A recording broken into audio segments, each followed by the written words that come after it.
네, 오늘 말씀 마음이 청결한 자는 복이 있나니 하나님을 볼 것이며, 이 말씀에 대해서 함께 나누어 보도록 하겠습니다.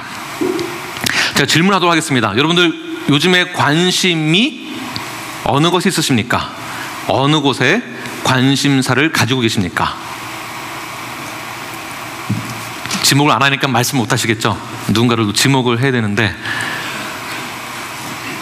우리 반장님, 네, 반장님, 요즘 관심사가 무엇인지. 참고로 일부 예배 때에는 관심사가 팔복에 대해서, 말씀에 대해서 깊은 그러한 관심을 가지고 있다고 그렇게 말씀하셨어요. 우리 반장님 어떤 말씀하실지 한번. 똑같이 하라는 건 아니고, 네, 진짜로 관심이 어느 곳에 있는지. 지도 그리는 거, 그러니까 제자반에 제자가 되는 것에 대해서 관심이 있다. 역시 반장이랑 뭔가 다른 것 같습니다. 박수 한번 드리겠습니다. 네. 지도 그리는 거가 이제 제자가 되는 거니까. 네.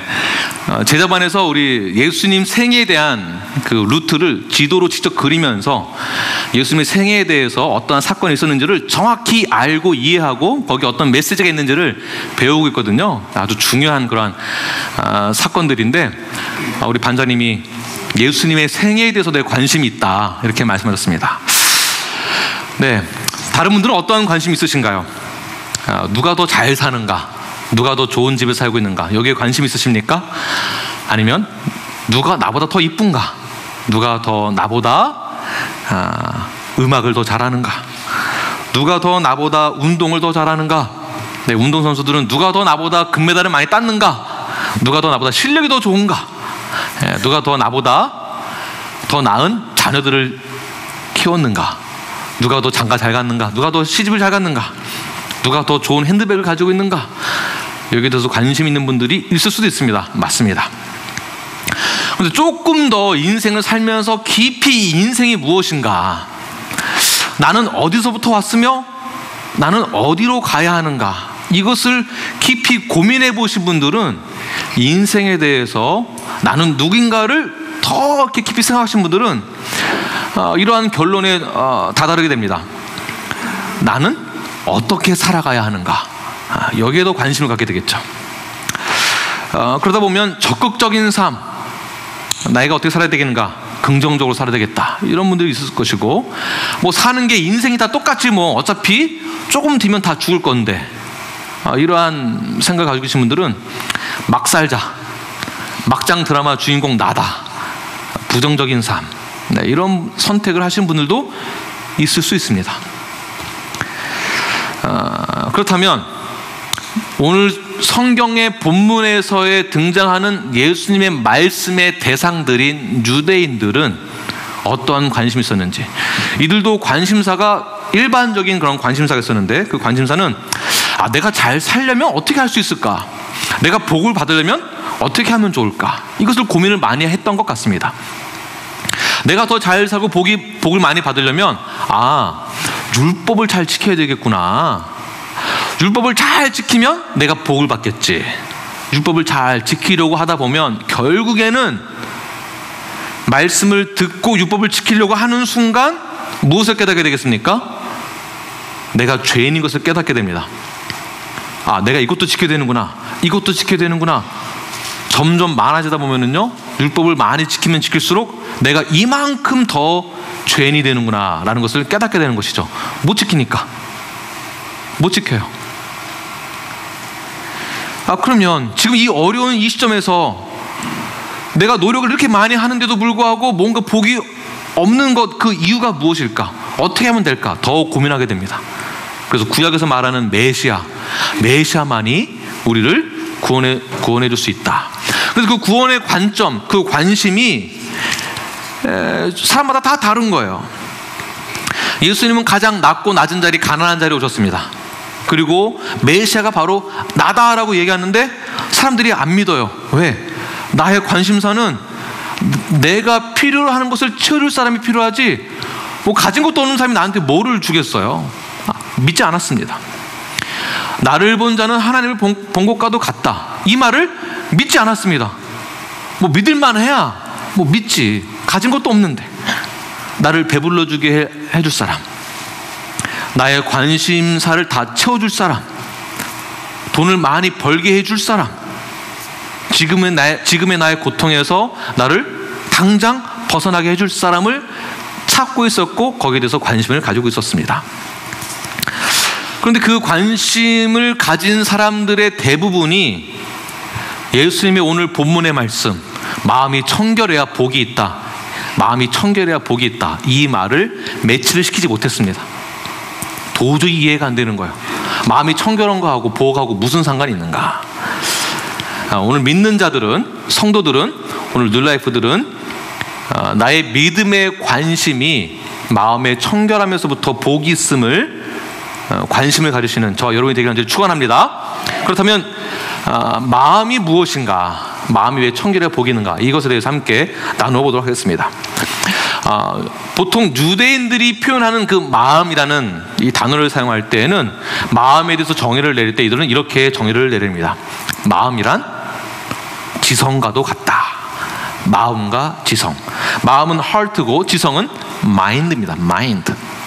마음은 또 다른 정의를 내릴 때 감성이라는 표현을 쓰기도 하는데, 사실 그거는 원어에서 온 내용하고는 맞지가 않습니다. 마음은 지성이다라는 것입니다. 마음이 굉장히 중요합니다. 그 마음을 어떻게 우리가 가지고 있어야 되겠습니까? 이런 말씀 들어보셨을 거예요. 머리의 지식이 그냥 지식으로 남아있으면 안 되고, 이 지식이 마음까지 내려와야 된다. 이런 얘기 들어보셨죠? 지식이 마음까지 내려야 된다. 마음이 더 중요하다. 이 말은 지식으로만 갖고 있지 말고 뜨거운 마음까지 내려와서 실천을 하는 것이 더 중요하다라고 말하는 내용이겠죠. 실천하는 것까지. 그래서 마음을 감정이라고 하지 않고 마음을 지성이다라고 말하는 것입니다. 자, 그럼 감정이 무엇이겠습니까? 감정은 연민, 슬픔, 즐거움, 기쁨, 두려움, 어떠한 욕구, 이렇게 정의를 내릴 수가 있습니다. 그래서 마음을 감정이라고 하기에는 조금 차이가 있는 것이에요. 오늘 본문을 다시 마음을 감정이라고 바꾸어서 한번 다시 읽어보겠습니다. 이 말이 앞뒤가 맞나 한번 잘 보세요. 우리 함께 읽겠습니다. 마음을 감정이라고 바꿔서 시작. 감정이 청결한 자는 복이 있나니 하나님을 볼 것이며. 방금 제가 마음을 감정이라고 바꿔서 말씀하시랬더니 또 마음이라고 하시네. 마음을 감정으로 바꿔서 다시 하면은 감정이 청결한 자는 복이 있다. 내가 기쁘고 즐거운 자는 복이 있다, 이 말이겠죠. 기쁘고 즐거운 자는 복이 있고, 그러한 사람이 하나님을 볼 수 있다? 그러면은 기분 나쁠 때는 못 보는 거네요? 아니, 우리가 맨날 기분 좋나요? 기분 나쁠 때가 더 많잖아요. 기분 안 좋을 때가 얼마나 많아요. 단순히 기쁘고 즐거울 때만 복이 있다, 이런 뜻이 아니에요. 그래서 마음을 감정이라고 할 수 없는 것입니다. 자, 마음이 청결한 것, 사고가 청결한 것, 지성이 청결한 것이 복이 있다라는 것을 말한 그 이유들을 제가 설명을 해드리도록 하겠습니다. 마음과 지성과 사고가 청결해야, 그러니까 올바로 서야, 올바른 그런 마음이 있어야 감정까지도 올바른 감정이 나올 수 있습니다. 우리가 때때로 감정에 기복이 있을 때, 여러분 어떠시나요? 감정에 기복이 생기면, 감성적으로 뭔가 이렇게 분위기를 타고 있으면 이성적으로 생각하는 것이 힘들어집니다. 그래서 이성적이고 마음이 올바로 서 있어야 감정까지도 컨트롤할 수 있다는 것이에요. 사랑하는 부부 사이, 연인 사이, 사랑의 감정이 얼마나 지속되나요? 이걸 또 지목을 해봐야 될 것 같아요. 이성희 어머니 지금 결혼한 지 몇 년 되셨죠? 몇 년 되셨는지만 말씀해 주세요. 60년 다 알아요. 60년. 박수 한번 드리세요. 60년. 지금도 사랑하시죠? 안 해. 네, 아이고.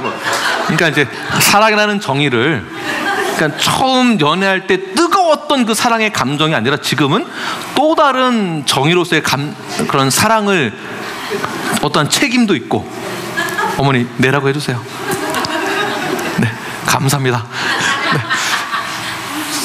그러니까 연인이 사실 사랑이라는 그 감정 처음 때처럼 결혼하고 나서 애 낳고 나서 이게 아니잖아요. 사실은요. 감정은 변한다라는 것이에요. 감정은 변해요. 감성적인 것도 변해요. 가을에 뭐를 타시나요? 남자들이. 그렇죠. 외로움도 타요. 아내가 있는데도 외로움을 타요. 감정이에요.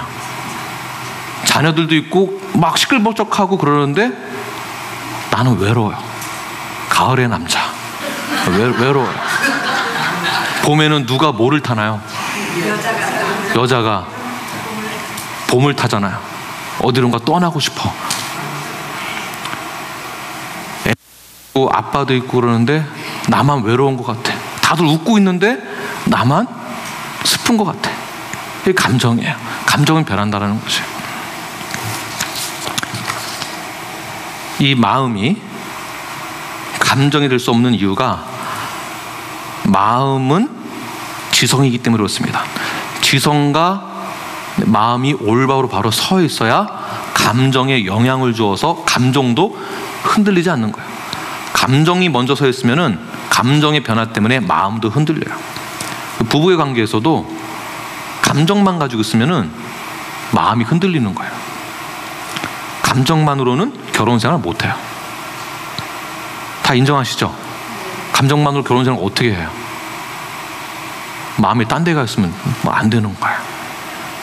그래서 이 마음, 지성이라는 것이 유대인들이 갖고 있었던 이 정의가 기독교에서 성경으로 옮겨져서 마음이라는 단어를 사용할 때에는 이 마음이라는 단어가 굉장히 중요하게 성경에서 쓰여지고 있습니다.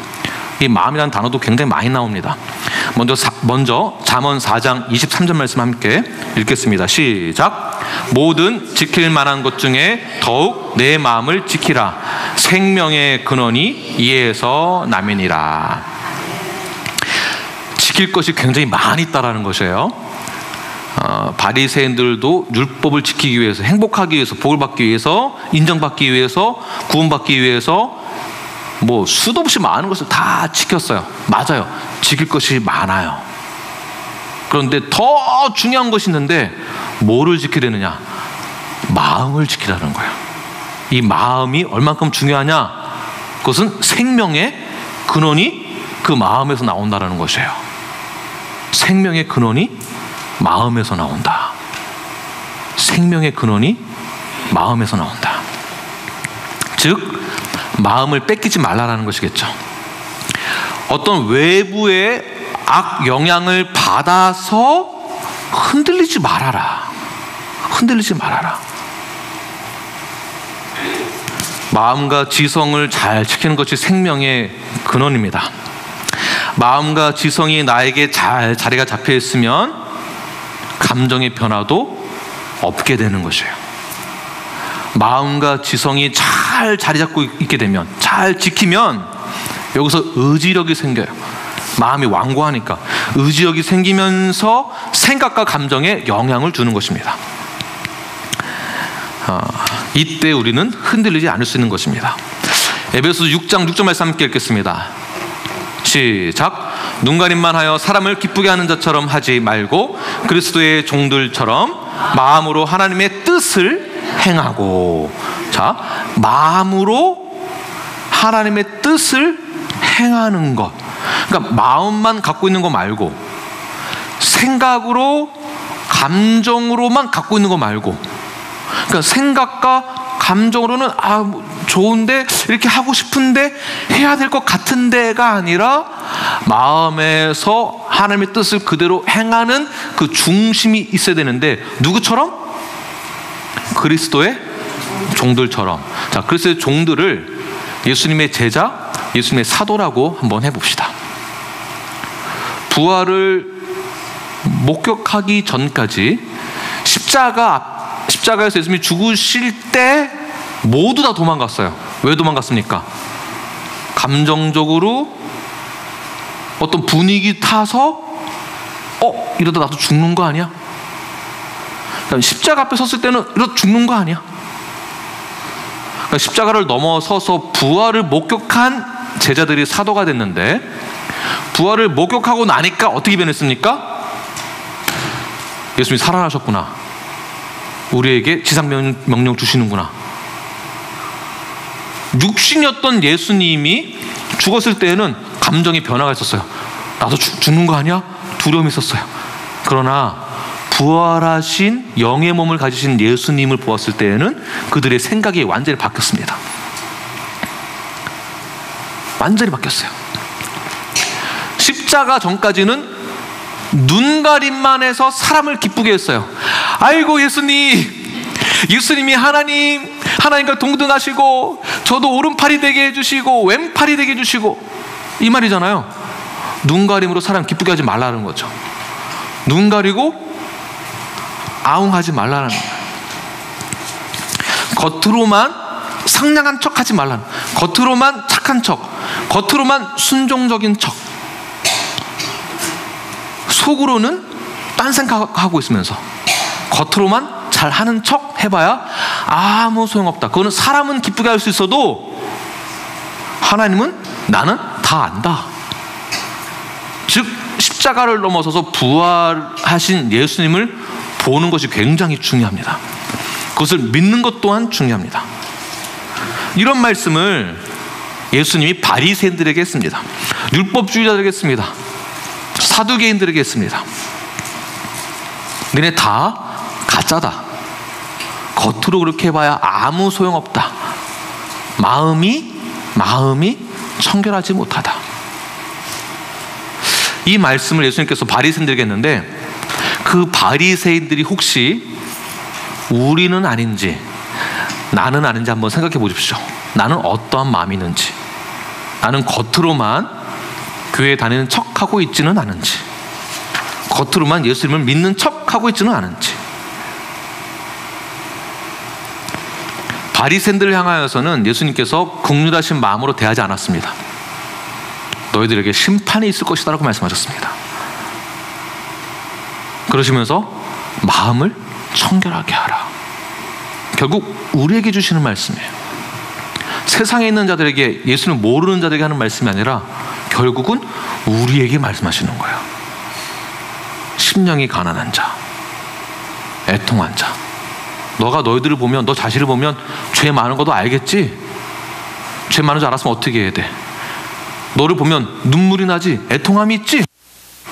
온유해져야 되겠지? 겸손해져야 되겠지? 국률이 여겨야 되겠지? 심판이 있는 하나님의 사랑, 그 국률하심을 경험해야 되겠지? 결국 어디까지 가야 되느냐? 마음의 청결함까지 가야 된다. 그래서 그 다음에 청결함의 행동이 있어야 된다. 이 말씀을 하고 있는 것이에요. 그래서 마음이 청결해라. 겉으로만 선한 일을 하는 척 하지 말아라. 이거 엄청난 메시지예요. 겉으로만 해서는 아무 소용없다. 겉으로 신령한 척 하지 말아라. 겉으로 영적인 척 하지 말아라. 겉으로만 거룩한 척 하지 말아라. 겉으로만 성도인 척 하지 말아라. 이렇게 한다고 구원받는 건 아닙니다. 겉으로만 뉴라이프 성도인 척 하지 말아라. 겉으로만 안수 집사인 척 하지 말아라. 겉으로만 목사인 척 하지 말아라. 이게 다 저희들에게 해당되는 말이에요. 하나님께서는, 예수님께서는 변화된 자를 찾으십니다. 그러니까 이게 점점, 팔복이란 점점 상승되어지는, 점점 증가되어지고 있어요. 죄를 깨닫고 회개를 하고 겸손해져서 죄를 고백하고 예수를 붙잡는 자가, 결국 마음이 청결한 자가 어떻게 되겠습니까? 마음이 청결한 자가 복이 있는데, 그 복이 어떤 복입니까? 하나님을 본다라는 것이잖아요. 결국 구원과 연결되는 거예요. 반대로 마음이 청결하지 못하면 하나님을 못 보잖아요. 그럼 어디를 못 간 거예요? 천국 못 간 거잖아요. 구원 못 받은 거예요. 구원의 확신을 이야기하는 것입니다. 구원의 확신이 있느냐? 겉으로 구원의 확신이 있는 척 해봐야 소용이 없다. 내가 예수님을 나의 구주로 영접을 했고 나의 모든 죄가 사함을 받았고 그래서 내가 죄 사함을 받은 다음에는 예수님을 나의 구주로 영접한 사건 그 이후에 주님을 나의 구세주, 왕으로 결국 저희들은 사실은 노예라는 표현도 사실은 쓰는 것이 맞습니다. 사실 그게 더 성경적이에요. 근데 노예라는 단어를 사용하면 요즘 시대에서 내가 노예야? 이러면 난리 나죠. 그래서 쓰는 말들이 제자를 더 많이 쓰고 있습니다. 좀 더 나니까 표현상. 그러나 우리의 모든 삶의 전체는 마음이 청결했을 때에는 예수님의 노예와 같아야 돼요. slave. 왜냐하면 머리 되신 예수님이 몸된 우리를 이끌고 가시는 거잖아요. 머리가 가는 대로 팔이 움직이지 따로 움직일 수 없잖아요. 그래서 마음이 청결해야 한다는 것입니다. 마음이 청결한 자의 삶, 이 삶들은 실제로 그리고 물리적으로 그대로 실천하는 것이에요. 실천하는 것, 움직이는 것, 변화가 되는 것. 그래서 나의 마음을 세상에 뺏기지 않는 것입니다. 아멘 하십시오. 나의 마음을 세상의 욕심에 뺏기는 것이 아니에요. 이게 얼마나 중요한지 좀 더 인생을 살아서 깊은 고민을 하고 깊은 연구를 해서 인생이 무엇인가를 아는 사람들은 나의 영혼에 대한 관심이 있거든요. 그 관심이 성경적으로 돌아와서는 내 마음이 어디에 있느냐, 이게 굉장히 중요합니다. 이 마음에 대한 인식을 실제로 깨달은 사람이 있는데 바로 다윗이에요. 다윗이 이렇게 고백합니다. 시편 51편 10절 말씀 시작. 하나님이여 내 속에 정한 마음을 창조하시고 내 안에 정직한 영을 새롭게 하소서. 아멘. 다윗의 고백이에요. 나에게 정한 마음, 나에게 정직한 영, 그 마음을 달라는 것이죠. 내가 인생을 살다 보니까 다윗이 약 한 10세, 10살에서 12살, 12세 사이에 사무엘로부터 안수를 받습니다. 기름 부음을 받습니다. 무엇을 위해서? 왕으로. 조그마한 구멍가게 사장만 되더라도 내가 목에 힘이 들어가는데 어릴 때 왕으로 기름 부음 받았어요. 그가 싸울 때마다 다 이겨요. 승승장구예요. 다윗은 만만이래요. 그러니까 사울은 천천히요, 다윗은 만만이요. 제가 자르고 얘기한 거예요. 싸우면 다 이겨요. 사람들이 다 높이 세워줘요. 왕이 됐어요. 이렇게 내가 잘 살다 보니까 놓치는 것을 발견하게 된 거예요. 모든 것이 다 풍요롭고 하는 것마다 다 잘 되고 결과도 있고 다 좋은데 마음이 공허한 거예요.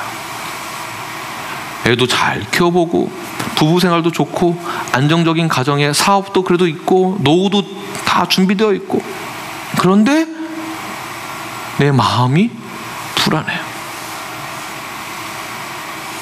다윗이 깨달은 거예요. 내 인생에서 가장 중요한 것 다른 게 아니구나. 내가 아무리 잘 나가봐야 이 마음이 원래 처음의 마음, 그 마음으로 돌아가야 되는구나. 그것이 바로 하나님의 정한 마음, 정직한 영이다라는 것입니다. 그래서 다윗이 이러한 고백은, 이렇게 고백하는 것은 이러한 뜻이에요. 하나님, 내 마음에 변화가 필요합니다. 지금 내가 이제부터 변화되기를 다짐하겠습니다. 나에게 정직한 영을 주세요. 정한 마음을 주세요. 이제는 내가 변화되지 않으면 안 되겠습니다. 더 이상 내가 뒤로 물러나지 않겠습니다. 내가 이제부터 변하겠습니다. 그렇게 다짐하는 거예요. 왜? 사도 다윗이 깨달았으니까. 얼마나 이 마음이 중요한지를 알았으니까. 반대로 사울은 반대의 마음들이 있었습니다. 사무엘상 10장의 내용들을 보게 되면 사울에게 대해서 이러한 표현을 쓰는데, 사울의 이러한 삶이다라고 이렇게 표현합니다. 용모가 준수하고 키가 크다라고 표현합니다. 결국에는 사울 왕은 요즘 말로 얼짱이다라는, 얼짱. 키 크고 얼굴도 잘생기고. 요즘에 키 크고 얼굴 잘생기고 키 크고 미인이면, 이쁘면 어떻게 되죠? 스타가 되죠. 스타. 성공합니다. 다음 사진 보여주세요.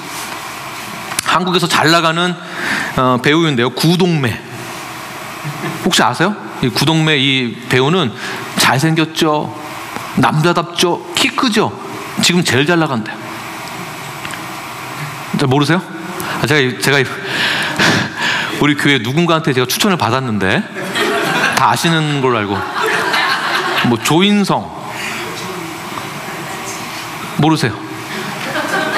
이성희 어머니는 누가 제일 연예인 중에 마음에 드세요? 남자 중에? 모르시겠어요? 신성일. 네, 신성일.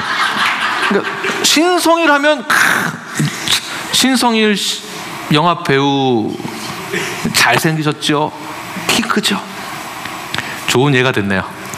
자, 그런데 지금 이 인물은, 저 사진은 지금 말하는 내용과는 전혀 관련이 없습니다. 그냥 지금 요즘 세상에 얼굴 이쁘고 잘생기고 키 크면 성공하는 것이 사울 왕이 그랬다라는 것이에요. 결국 사울 왕은 내세울 것이 요거밖에 없었다라는 거예요. 요거밖에 없었다. 그래서 하나님이 사울 왕에게 사무엘상 10장의 내용도 보게 되면, 내가 너에게 새로운 마음을 주겠다. 새로운 마음.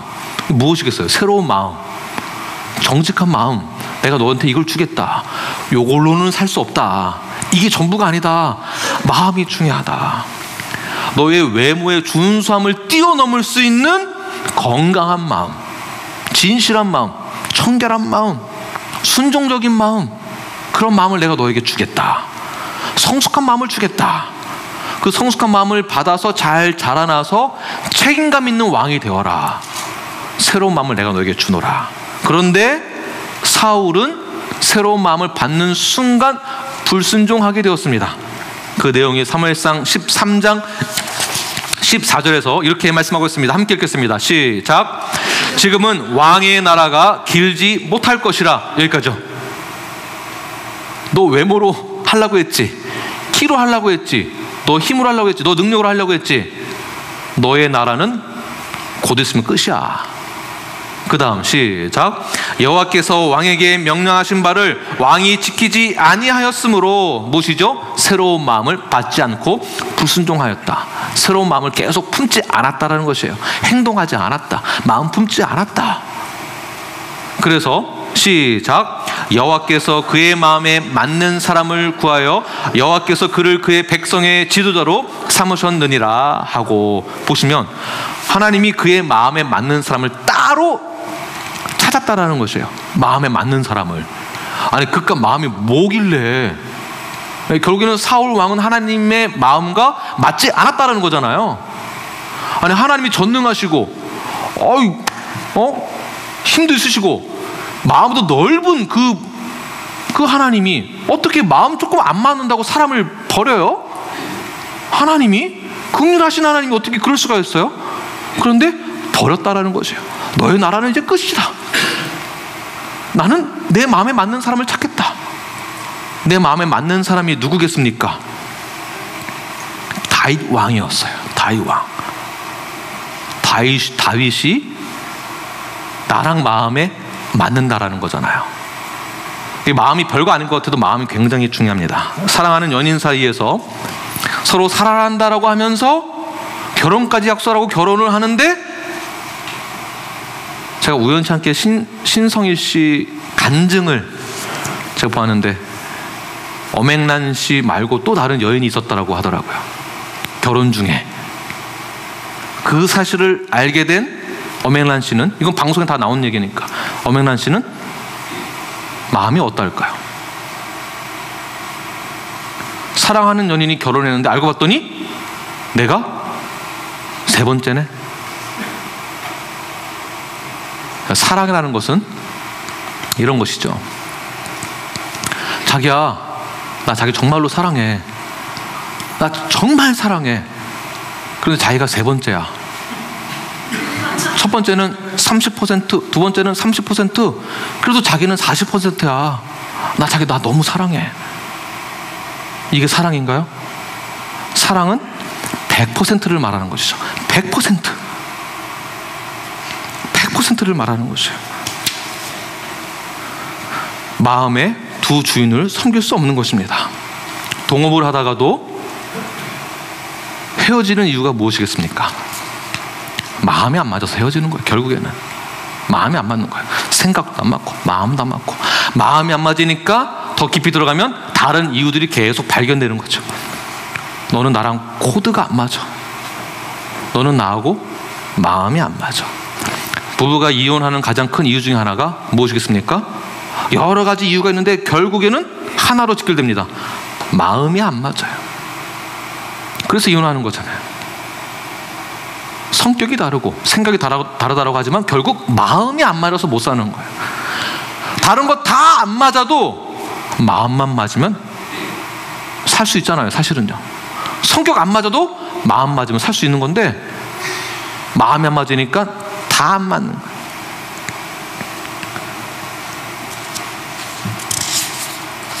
사무엘상 16장 7절 말씀을 함께 읽겠습니다. 시작. 여호와께서 사무엘에게 이르시되 그의 용모와 키를 보지 말라. 내가 이미 그를 버렸노라. 다음.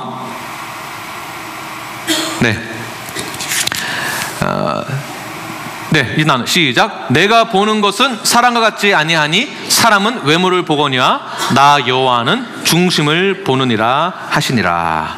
아멘. 보십시오. 하나님이 말씀하시는 거야. 나는 외모 보지 않아. 용모도 보지 않아. 나는 이미 마음에 맞지 않는 사울왕 버렸다. 이 말은 마음이 청결하지 못하니까 하나님을 볼 수 없다라는 것을 말하는 것이에요. 즉 구원받을 수 없다라는 것이에요. 굉장히 심각한 내용입니다. 결국 하나님은 무엇을 보시느냐? 중심. 다른 말로 마음을 보신다라는 거예요. 하나님은 마음을 보십니다. 마음이 청결한 자를 보십니다. 외모가 아닙니다. 외모가 아니에요. 마음이에요. 마음의 청결함.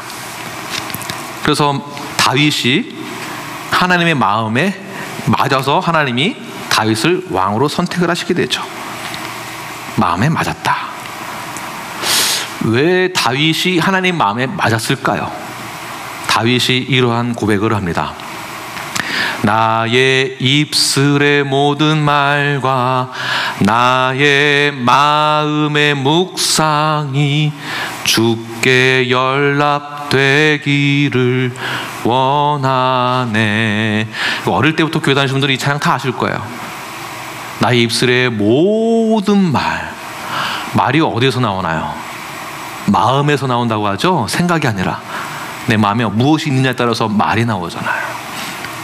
맨날 하는 말들이 짜증나, 저 죽을 놈, 뭘 마음에 벌써 죽인 거예요. 저 썩을 놈, 뭐 마음에 있는 말 나오는 거예요. 맞죠? 이 말을 안 해도 벌써 마음에 생각이 벌써 하잖아요. 가만 안 두겠어. 근데 다윗은 어느 감정이나 환경에 휘둘리지 않고 흔들리지 않고 마음의 중심이, 마음이 청결하여서 딱 확고한 그 마음이 있는 거예요.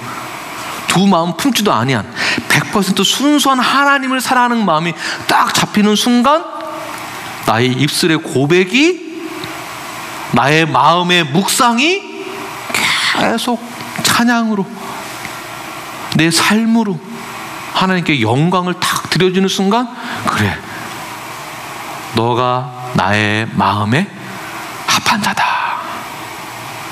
너가 나의 마음에 합한 자다. 다윗이 이러한 표현도 씁니다.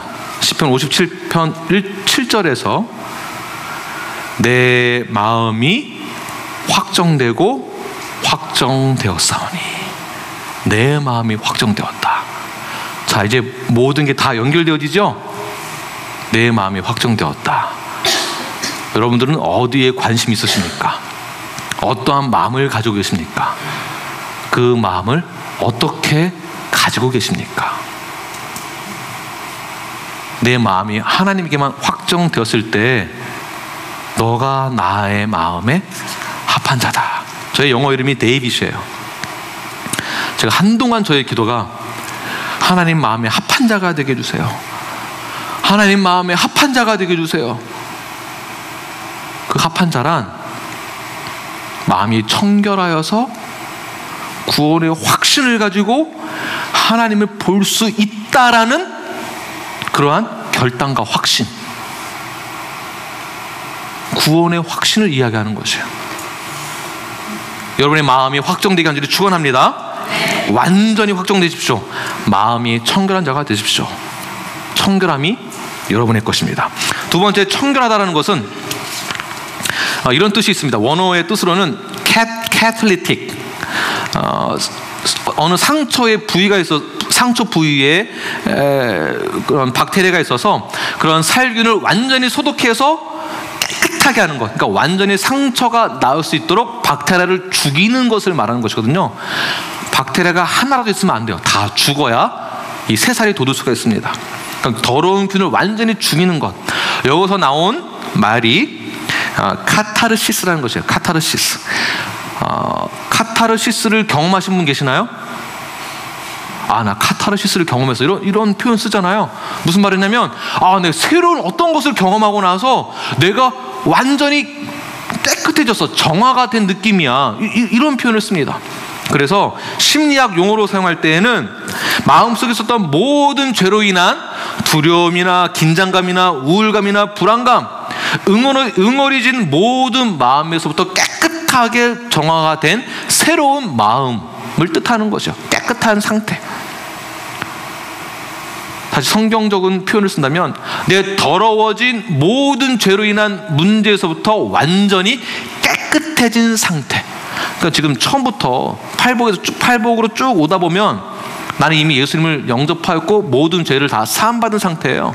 그리고 나는 이제부터 마음이 청결한 자로 살아가는 것에 대한 확신을 가져야 된다는 것이에요. 이것은 순수함을 말하는 것이고 순전함을 이야기하는 것이에요. 자, 순전함이란 불순물을 모두 제거한 상태의 완전히 깨끗한 것을 말하는 것이에요. 완전한 깨끗한 상태, 완전히 깨끗한 상태, 100% 순수한 상태, 100%. 이러한 뜻을 가지고 오늘 다시 한번 본문 말씀을 읽어보겠습니다. 시작. 마음이 청결한 자는 복이 있나니 하나님을 볼 것이며. 자, 하나님을 본다. 성경에 하나님을 본 사람은 한 명도 없습니다. 요한복음 1장 18절 말씀에서도 본 사람, 하나님을 본 자가 없다라고 했어요. 없다. 하나님으로부터 난 구세주가 바로 나다, 이렇게 말씀하세요. 굉장히 우리에게 영광이 되겠죠. 결국에 우리 목표는 하나님을 보는 것인데, 하나님을 보기 위해서는 우리의 동기가 순수해야 되는데 순수하지 못할 때가 너무나 많다는 것이에요. 교회에 나오는 이유가 뭐냐? 내가 교회에 왜 나가야 되느냐? 내가 왜 예배를 드려야 되느냐? 잘 모르고 예배 드려요. 뭔지 모르고 교회에 와요. 뭔지도 모르고. 물론 저희 교회에서는 해당 사항이 별로 없지만 요즘 이제 대형교회 추세적으로는 한번 대형교회 발을 딱 내딛는 순간 웬만하면 넘어지지 않습니다. 한국에 지금 대형교회 지금 이슈가 되고 있는 어느 목사님이 계시는데 횡령 금액이 전 재산을 따지면 1,600억이에요. 부동산 다 포함해서 현찰로는 800억이에요. 대형교회예요. 그런데 저 같으면 교회 나올 것 같은데 거기 다 있어요. 무엇이죠? 그 동네에서는 그 교회에 안 다니면 장사를 할 수가 없대요. 명일동. 그 교회를 안 나가면 장사가 안 된대요. 무슨 말입니까? 불순한 동기로 신앙생활을 시작한 것이죠. 100% 순수한 동기가 아니라는 것이에요. 교회 오는 목적이 친교하기 위해서, 교제하기 위해서. 성경적인 친교와 교제를 정확히 이해를 했으면은 it's okay. 잘못 이해한 상태로 친교를 위해서 교회 온다. 그러면은 어디를 가셔야 되겠습니까? 교회가 아니라 어디 클럽 가시면 되는 거, 다른 데 가시면 되는 거예요. 불순한 동기, 인간적인 지식과 욕심으로 인한 교회 안에서의 한 공동체를 이룬다는 것은 잘못된 불순한 동기다라는 것입니다. 청결한 마음에서 나오는 순수한 동기와 목적을 가져야 된다라는 것이 산상수훈에서 말씀하고 있는 예수님의 팔복의 메시지예요. 내 보물이 있는 곳에 너의 마음이 있다. 내 보물이 있는 곳에 너의 마음이 있다. 여러분의 관심이 어디에 있습니까? 돈에 있습니까? 돈에 마음이 있는 것이에요. 사람에게 있습니까? 사람에게 마음이 있는 것이에요. 이성에게 있습니까? 이성에게 마음이 있는 것이에요. 이성에게. 교회의 목적은 돈도 아니고 인맥을 쌓기 위한 목적도 아니고 비즈니스 하는 것도 아니고 순수한 믿음의 동기가 있어야 됩니다. 그래서 한 사람이 두 주인을 섬길 수 없다라고 말씀하고 있는 것이에요. 야고보서 4장 8절 말씀에서 이렇게 말씀하고 있습니다. 시작. 시작. 죄인들아 손을 깨끗이 하라. 두 마음을 품은 자들아 마음을 성결하게 하라. 아멘.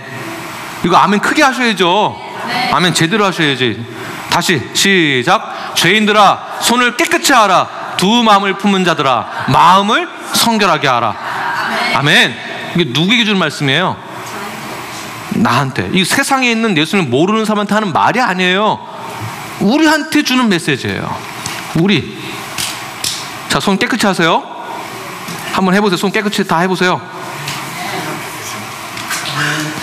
저한테 비는 거 말고 손 깨끗한다고 손 정말 닦아라 이게 아니라 더러운 거 묻은 손, 이 손 가지고 교회 오지 말라는 거죠. 더러운 거 들고 교회 오지 말라는 거예요. 더러운 거 들고 예수님 믿는다고 말하지 말라는 것이에요. 두 마음을 품었으면은 내 마음을 깨끗이 하라는 것이 깨끗하게. 이민교회의 특징이 이렇대요. 한국 사람 볼 수 없으니까, 한국 음식 먹지 못하니까 교회 가면은 한국 사람 만나서 한국말도 할 수 있고 한국 음식도 먹을 수 있고, 헌금 5불 10분만 내면은 하루는 때울 수 있어. 이런 말들이 어디서 돌아서 저한테 들어왔어요. 우리 교회는 아닌 것 같은데 하여튼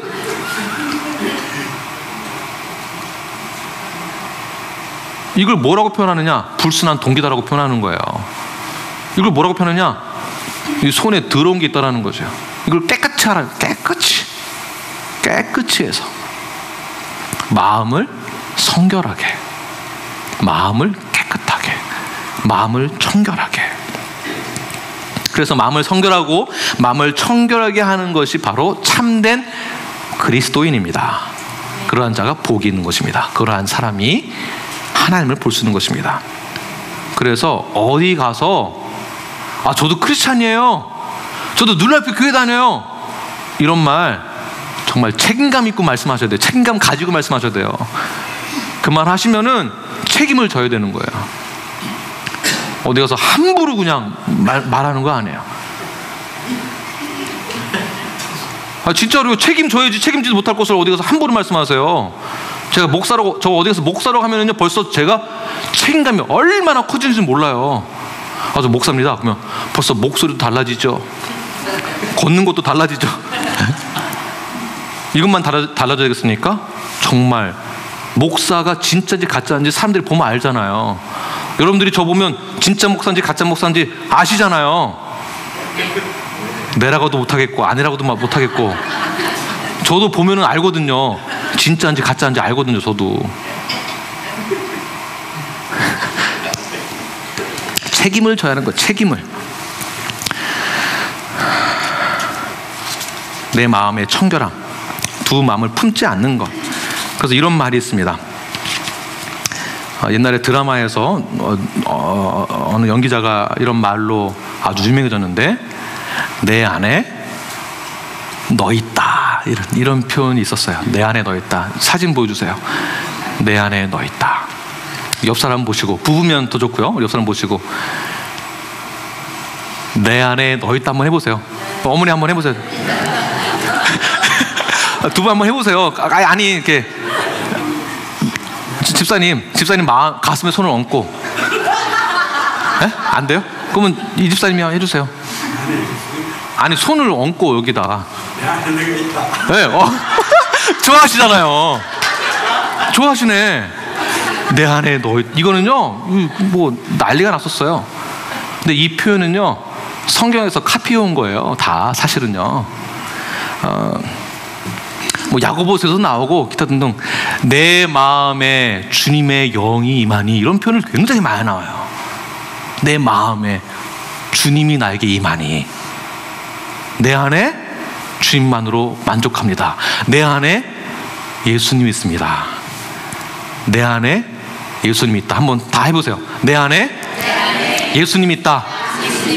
내 안에 하나님이 계십니다. 내 안에 성령님이 계십니다. 나는 주님만으로 만족합니다. 내 안에 너 있다. 네. 내 안에 하나님이 계십니다. 마음의 중심, 마음의 그 청결함, 그런 자가 진짜 복이 있는 자예요. 그러한 자가 구원을 받습니다. 구원의 확신 있는 자는 마음의 청결함이 있는 자입니다. 그러한 자는 하나님을 보게 될 것입니다. 할렐루야. 아멘. 기도하겠습니다.